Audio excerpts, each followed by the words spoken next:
Competência está uma competência na Miami, Florida.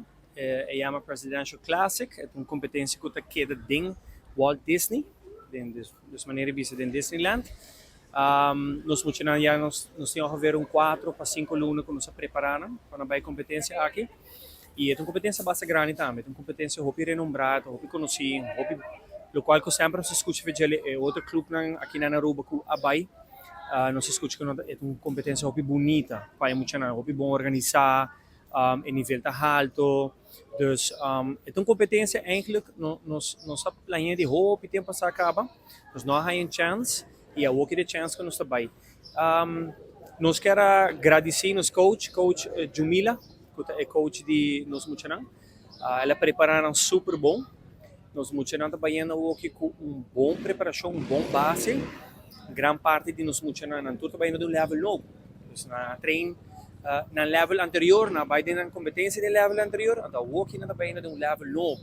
Dus é hobby spannend para é mundo novo, ou seja, é level novo, tem elemento na novo que não te cozinha, ou já que não te treino para bij de competência e nós se sente que não está pouco mais nervioso que o normal. Normalmente nós está vai competência sempre de um level que não tem ele full claro. Então, sabe que no level novo, né? Então, nós somos muito contentes com nós funcionando. Sem dúvida, é mama, né? Tata na dame, sempre, tata na dame, sempre. Hope apoiar nós funcionando. Nós somos muito contentes com o full processo. Nós queremos agradecer tudo isso que está envolvido. Nós está com cambio enorme na nosso clube também aqui. Antes que nós temos valor novo.